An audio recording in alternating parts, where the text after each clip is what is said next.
Okay. Hi. Hello, everybody. I'm Rosie, and I'm gonna share my reading list for this year, 2026.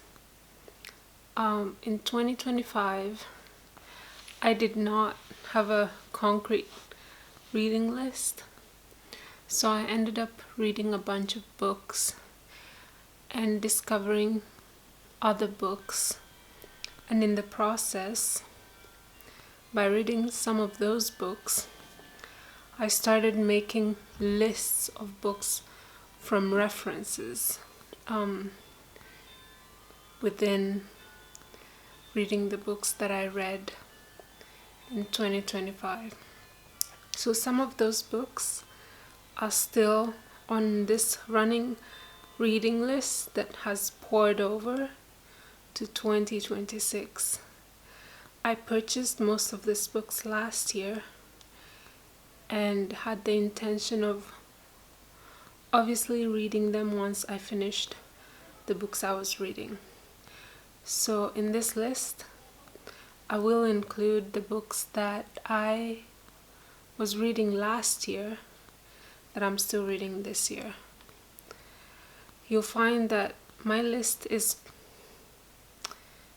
quite weird, to be honest, because I have various interests, and therefore when I read a book, sometimes it informs the next book or informs me of which book I should read next, and I tend to make this myself and avoid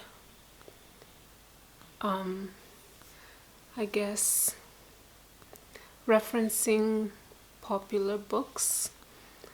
I have to admit that I know I am a snob when it comes to what I want to read, and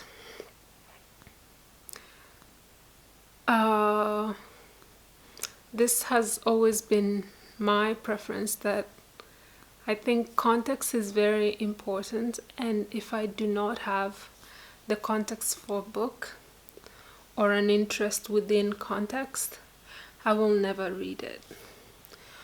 For example, 2 years ago, you wouldn't find me wanting to read Anna Karenina. I knew it was a very important classic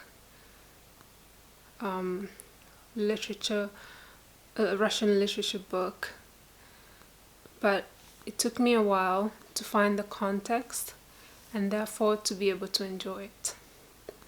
So this year, the books I'm reading have been an accumulation from the knowledge and the books that I was reading last year.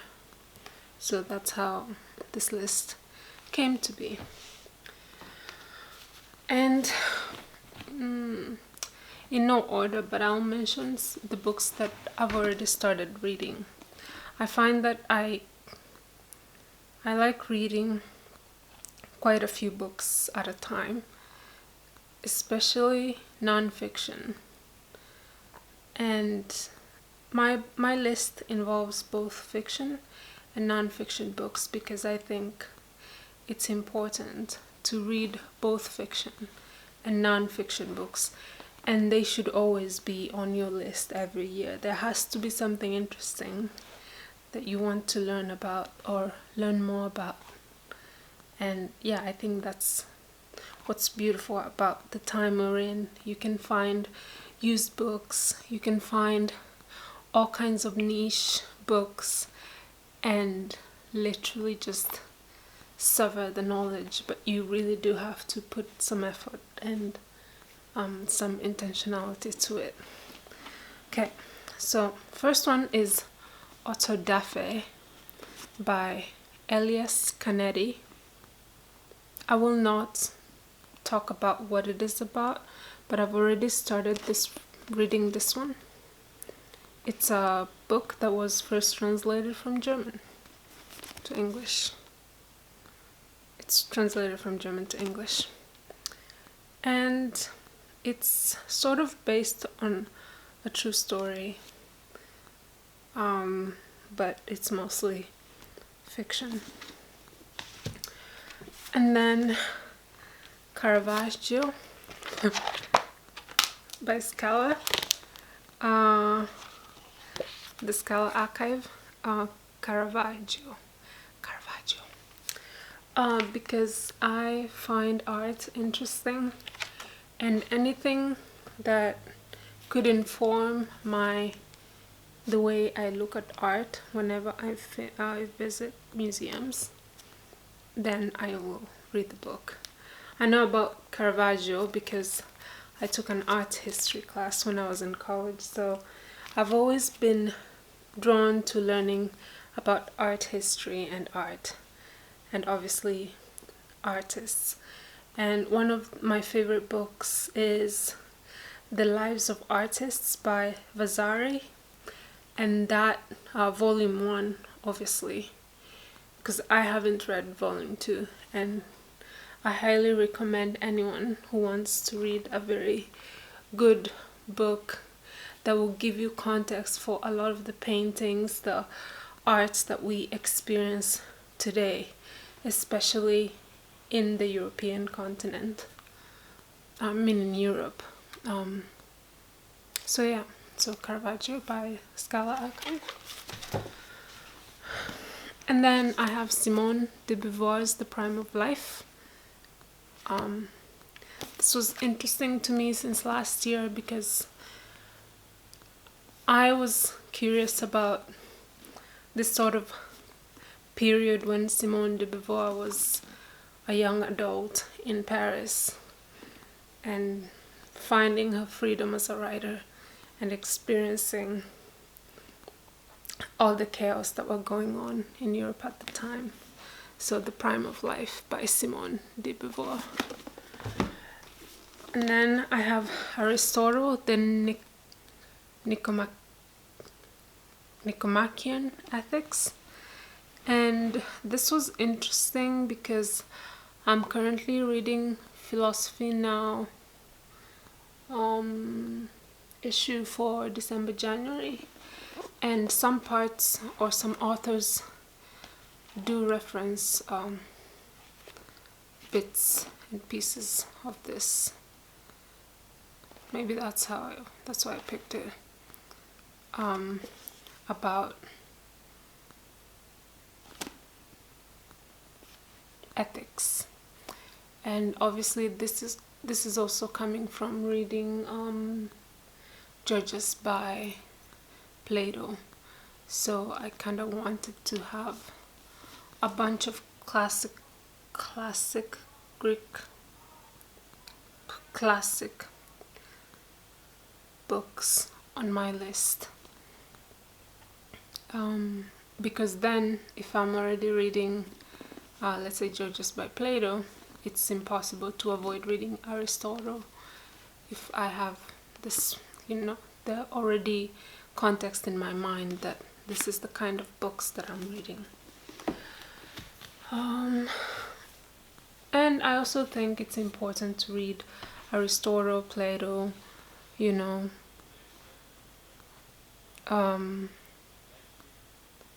because for the most part, everything that we currently read or engage with definitely does come or is coming from these earlier writers and thinkers. Aristotle, Descartes, lots of knowledge and how we have defined knowledge and fields and how we name things comes from this these thinkers who have their works written. Obviously, there are many more people who are thinking at the time, and they might not have their works written for us to reference today. But if you can find this Aristotle, Descartes, Locke, or this classic, I can't say classic. It's like all these authors from the earlier Enlightenment and also in the thinkers, Greek thought. I think one should definitely have an interest in where our knowledge comes from to be able to understand or even be able to see any flaws if there are in thought.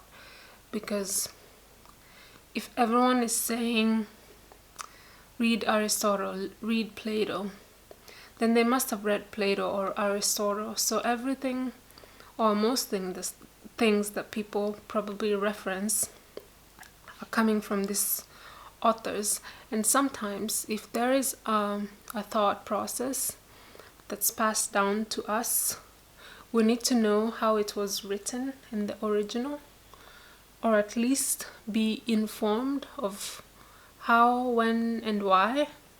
So I think that's why this year I decided that I have to lean into reading this classic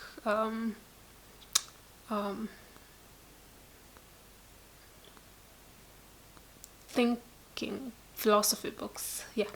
Philosophy books. That word was not in my head. Okay, now I have The Nutcracker by E.T.A. Hoffmann. Interesting to me because I have this guy. So, yeah. And then A Desire for Beauty. I just found it very interesting. And there's a lot of art in it. It's a non-fiction book. So it's sort of trying to it's almost like a dissertation, but it's a well-researched book on beauty and the concept of beauty, how we have evolved to see beauty in things and art and paintings. And so I really wanted to read this. So yeah, A Desire for Beauty by Khôi. Khôi. And then The Philosophy of Religion, because I'm interested in philosophy. It's my special interest. And then The Practice of Reading, which I have been reading since last year, 2025. I think I have made a good deal of progress on it. But this is a literary criticism book by Donoghue. His writing is just absolutely divine and beautiful and sublime. Yeah, and he also sort of got me into reading, actually not reading, but he gave me enough context to start listening to classical music. A short story of philosophy, a short history of philosophy story. And this one is to inform my philosophy interest. So if I'm already reading philosophy, I think it's important to have a global, an area view understanding on the history of philosophy.